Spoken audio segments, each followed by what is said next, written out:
Bang! Geared toward gear. No, nope, that's not it. That's Neve's Knives. What do I say? Oh, hello out there. Nope, that's not right either. That's JT's Knife Life. Oh, I know. Hey everybody, welcome back. No, that's still not right. That's Zach's stuff. That's what he says. Oh, I remember. Hello and welcome to another episode of Geared Toward Gear. My name is Sean and I am so glad you're here. Thanks for joining me. Don't know why I did that. Just thought it would be fun to try to recreate a couple of the intros from some of my friends. So shout out to all those folks. Today we're taking a look at a Kershaw Knockout, as you can see from the title of the video. And I like this knife. I will say that right up front. I do like this knife. And it was generously sent by a subscriber, a friend of the channel, a great member of this community named Randy. He was generous enough to send this, so thanks Randy for trusting me with your knife. I took good care of it, I promise you. Been carrying this for I carried it for 2 straight days, plus did some additional just basic kind of cutting tasks with it around the house, and really enjoyed it. And I've had enough experience with some similar Kershaws that I feel very comfortable giving my thoughts on this knife. So yeah, let's get into it and let's start with the short version like we typically do. So if you're in a hurry, you can kind of get the basics and go about your day if you would like. Otherwise, you can stick around and get a little more detail. I've kind of got a storied history with Kershaw. Not been the biggest fan as of late, but this knife for me is definitely a winner. So what's the short version? What are we looking at here? We are looking at, again, the Kershaw Knockout. I would say a medium to large size EDC folder. It has an overall length of 7.875 inches, a blade length of 3.25 inches. The blade grind is going to be a flat grind. In this case, you have a black wash finish, and the blade steel in this example is M390. It's a USA made knife. These do also come in Sandvik 14C28N blades. The handle material is going to be aluminum. Your locking mechanism is going to be a stainless steel subframe lock. The action is going to be a speed-safe assisted opener that can be deployed via thumb stud or flipper. It's going to accommodate tip-up, right or left-handed carry, so definitely giving you some options for the orientation in which you carry it. And the price tag for this particular example is going to go for right around $100, which I think is a pretty good deal. So that's it. That's the short version. $100, USA made, assisted opener, M390 steel, made by Kershaw. So yeah, I really have enjoyed this quite a bit. So let's do a couple size comparisons as we typically do. Then we'll get into a little more detail and close things out.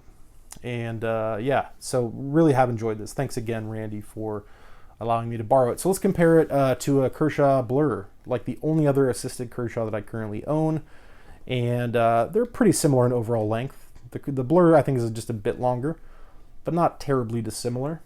Here's another knife with kind of a broad blade, like the Knockout has, and that's the Hogue Ritter RSK MK1G2. A little more expensive, also USA made, good materials. But again, similar in that it has that broad blade. Let's bring in one of my kind of budget favorites, the Civivi Backlash. It's going to be a bit longer also compared to the Knockout, but not terribly. And then we'll bring in just a little guy real quick that is also aluminum handled, and that is the Mini Griptilian. And this one I hammered nails with to kind of prove a point and test the durability of aluminum. And I went out of my way to abuse this just to kind of show how aluminum wears in your pocket when it's bouncing around. And it holds up pretty well, I think better than a lot of people think. So no concerns with the finish on this handle being aluminum. So there's your size comparisons. I wore an extra large size glove. Now I get a full 4-finger grip. Not a whole lot left over, but plenty to feel just super locked into this thing. So it's a good size, super comfy, ergonomic. We'll talk about that. So that's it. Let's get a little more intimate with this knife, starting at the blade. We'll work our way back and talk about a few things. And I'll tell you at this point, I have kind of 3 main comments about this knife. One of them is a personal preference thing. The other is a nitpick. And the third is kind of like a Come on, Kershaw, you can do better than that sort of thing. None of which are deal breakers whatsoever. I still think it's a good buy for the price and for the materials. So let's start with the blade. We've got a drop point blade here. It's a black wash finish, which is a stone wash of sorts, and it looks pretty darn attractive if you ask me. They did a really excellent job on the secondary bevel, grinding that in at the factory. Just nice and even, super sharp. I did strop it just like literally 3 passes on each side on a leather strop, and it's super crazy sharp. So great job on the blade. I like the blade shape. I don't tend to prefer really broad blades, and this one's I think about 1.5 inches, 1.25 inches. Yeah, it's about 1 3/8 inches, we'll call it, in width. So maybe a little broader than I'm typically used to, but I actually really enjoyed it. It was a pleasure. The blade steel, as I mentioned on this particular one, is M390, and I do have some data sources that I have access to where some Kershaws with M390 steel have been tested, and in a couple of cases I know for sure Kershaw Knockouts, this exact knife and this exact steel, were testing at like 61 HRC, which is a really good number for M390. Now, that doesn't tell us the whole story. It doesn't tell us that the heat treat is perfect, but it tells us that they're getting the blade at least kind of as hard as you should be getting a steel like M390, so that's good news for sure. So yeah, good looking blade, very functional, and nothing really bad to say about it. And P.S., other knife makers, that's how you do a sharpening choil.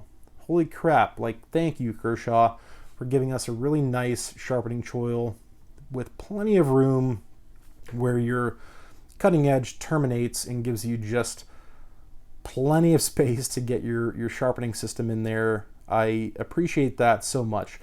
The size of this is perfect, right? It's not so big that you're going to confuse it as being a finger choil. Like if we look at this is a perfect example. This is the backlash. Now, you probably call that a forward finger choil, and maybe for some people, but for me, if I try to put my finger in there, I am going to cut myself 100% of the time. So for me, that's just a giant sharpening choil. In this case, Kershaw decided to do it right and give us a functional choil that's not so large as to be confused with a finger choil. So thank you for that. Big fan. So that's the blade. The handle, as I mentioned, is made from aluminum. I really do like this blue color. It looks fantastic. I used to have, I don't currently own it, but I had a Kershaw Link in this exact same configuration. Blue handle, black wash blade. It did not have M390 steel, but I do like the look. It looks fantastic. You can see right there the American flag, made in the USA. There's our subframe lock. Again, you've got thumb studs for deployment as well as the flipper tab. You do have a bit of a swedge on the blade. It comes to a much more acute point than I thought it would, being kind of what I thought would be a really beefy broad blade, but it's only 0.12 inches, so it's a 3mm blade stock, which is pretty standard, and it gets down to a pretty acute point there, which I like. Having said that, it is kind of reinforced at the tip in that it swells a little bit. It's pretty thick behind the edge up here at the front, so it's going to be plenty strong, but also nice and piercy and pointy and stabby. So I really actually like the design a lot. They did a good job. So if we look at the hardware here real quick, we've got Torx hardware for the pivot, and for the body screws, those are going to be size T6. You've got your spots where you can swap the pocket clip for left-handed carry, tip up, tip down, whatever you want. And that's that. So the action on this, again, you can deploy it 2 ways, either with the flipper tab or with the thumb stud, and it does use the patented SpeedSafe technology, so it is an assisted knife, so keep that in mind based on where you live and laws and all that fun stuff. But they do a good job with it. They've been doing it for years, and kind of the torsion bar technology and all that, I think they've done well. A lot of people like to de-assist knives that are assisted because that's not their preference, and it's not my preference. I would much rather have a manual knife. This is not one that I think could be de-assisted because I do not think there is a detent to speak of that would hold this blade in enough to give you a good action without the speed safe mechanism. I know there are some Kershaw speed safes that can be de-assisted that have a proper detent. I don't think this is one of them. I did not take it apart because it's not my knife and I didn't want to mess with it, but just be aware of that. If you had plans to de-assist this knife, I don't know that you could, or at least you wouldn't have a super functional knife if you did. So the action's fast, you know, it comes out like you would expect a speed safe. It locks up super strong. There's no blade play whatsoever. They do a really good job with this subframe lock. It's actually a patented, and actually there's a patent number literally on the handle, which I think is kind of goofy, but that's the patent number for this subframe lock technology, where they basically just cut out a chunk of the aluminum, put in the stainless steel subframe lock, and it's going to give you a nice strong lockup. It's super, super easy to disengage. It amazes me how easy it is to disengage this lock. There's your lockup, nice and early, the way I like it. You've got that little chamfer on the subframe lock itself. So disengaging and closing and flipping, you can definitely fidget with this knife. So I'm digging that quite a bit. Lockup is excellent. Let's take a look at the centering. It's not perfection, but it is more than acceptable.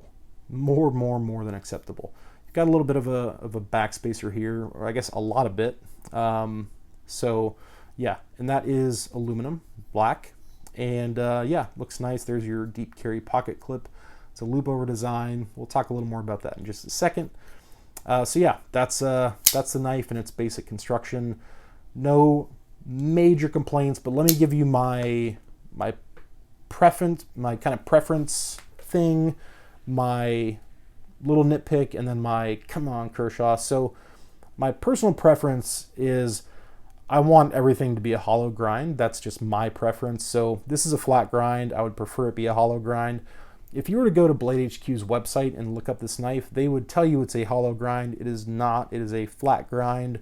If you take anything that's a straight edge that you can trust is relatively straight and you place it against a blade, you'll be able to see daylight between the blade and your straight edge if it is a hollow grind.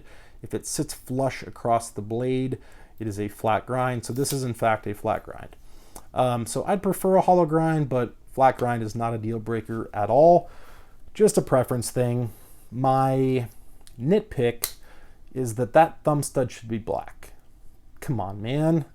It just should, shouldn't it? Maybe it's just me, but all of your hardware is black. Your clip is black. Your subframe lock is black. You've got the black wash blade. There's no other stainless kind of silver on this knife, and so I just feel like that should be black, and that was just a little bit of a design oversight in my opinion, but again, that is a nitpick. And then the come on Kershaw, you know better, is the pocket clip. Not a huge fan. I do appreciate the fact that they try to give us like a loop over deep carry style clip, but the execution is really quite poor in my opinion. So if we look at it from this angle, you'll see exactly why. There's not much real estate there to begin with. It's a pretty shallow clip, so it's not going to accommodate very thick material. And those pocket clip screws, my goodness, they come up almost all the way to the clip itself. So getting this in and out of the pocket, it's got a lot of retention. I mean, it's not coming out once you get it in, but I had a problem.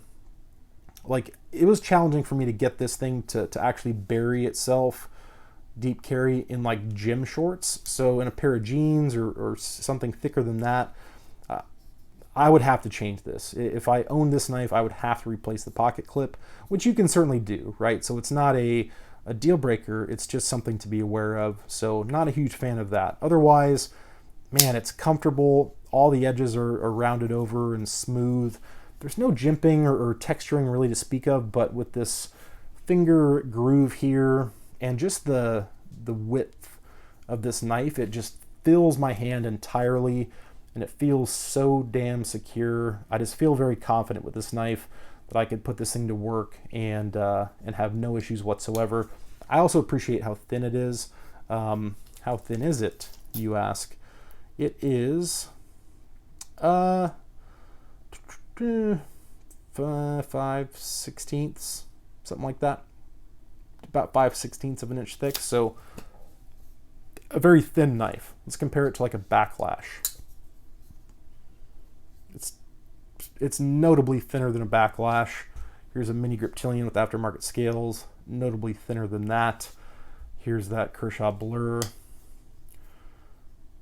a hair thinner looks like. So yeah, it's I was surprised. I thought it would be thicker, and it was a pleasant surprise. So all things considered, I think it's an excellent knife. Let's do a quick cut test. I did basic EDC stuff. I broke down a couple boxes with it. I opened a bunch of Amazon packages and different mail items, and this thing is still just trucking through paper, the scientific testing medium that we all use here on the YouTubes. So my conclusion on this knife is that for $100, you're getting what I think is a good looking design. I think it looks nice. You're getting good materials. I have no problem with aluminum. M390 is great. I think Kershaw's doing it okay. Like they're doing their M390 pretty well, and it's $100. So that's kind of hard to beat. So yeah, I'm a fan. I didn't think that I would like it as much as I do. Let's put it that way. So it's been a pleasure to use, to carry, and to review for you guys today. So thanks again, Randy, for generously sending this. Can't thank you enough, because otherwise I probably wouldn't have tried one of these. And there are a couple other knives that are similar, kind of in that they have similar materials available, like the Kershaw Link and the Kershaw Dividend. And I've owned both of those, and I loved them. So I guess I shouldn't be too surprised that I enjoyed this one. And if I didn't already mention it, I believe this configuration was or is exclusive to a USA-made blade. And they do currently have several variations available for about $100. They don't have the blue, but they have red. They have a couple different other options. But if you want to get this in a 14C28N steel, it's going to cost you about $79. So if you want a cheaper version, it does exist, which I, again, appreciate that giving us those options in the different price ranges.